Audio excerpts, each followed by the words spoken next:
So we really need to basically have a global solution that actually ties countries together on this.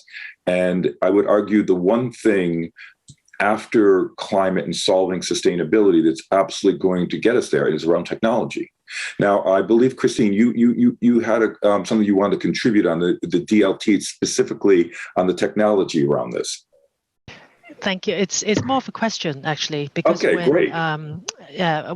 it comes to using blockchain or DLT, I think a common question asked by clients, and my clients, I represent the asset management side, so it's clients of HSBC Asset Management, which would be a lot of different asset owners, both institutional and also retail, is what about the energy that is used to run that blockchain? Are we talking about proof of work or proof of stake? Because the energy requirement and the time would be very different.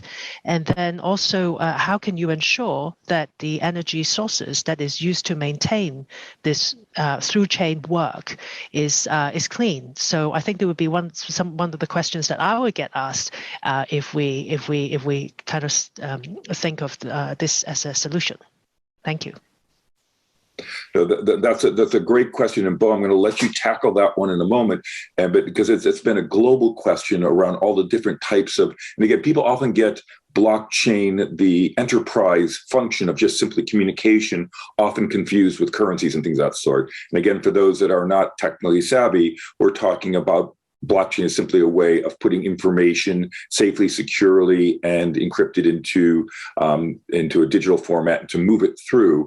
And it's certainly been a challenge. And I know that like Ethereum blockchain is looking to actively move to a highly less decarbonizing the methodology. But I guess I'm going to hand this over to Bo to talk a little bit about how he sees this and the path of travel that the blockchain industry and being able to net off the advantages as well as the challenges to distributed ledger technology. Bo.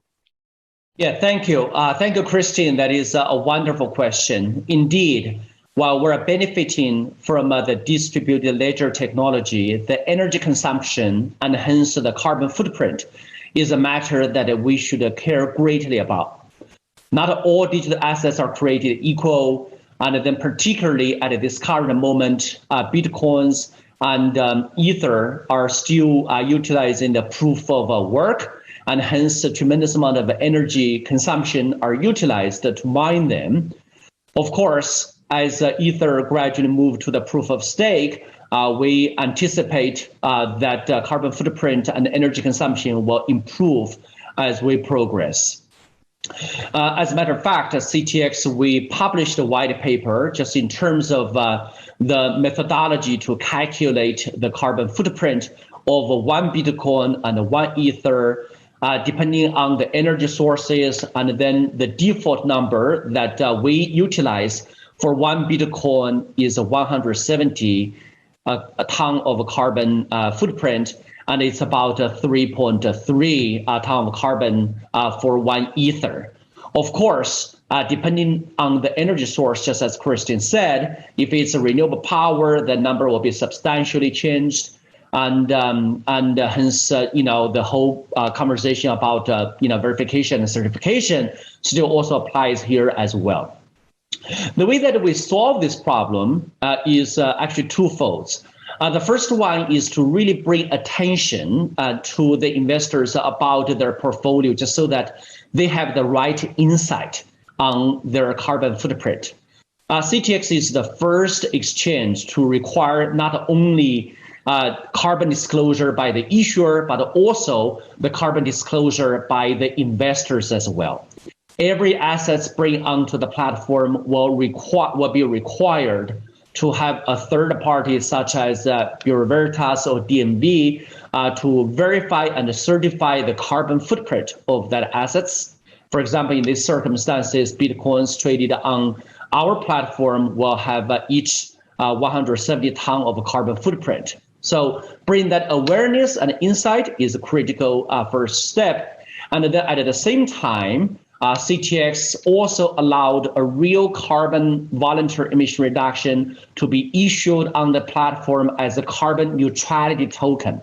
And each carbon neutrality token represent a real digital deposit receipt of 1 ton of carbon emission reduction that is certified and verified in the real world to safeguard integrity, and hence the investor is able to buy the carbon token to offset and to neutralize some of their carbon footprint of some other assets.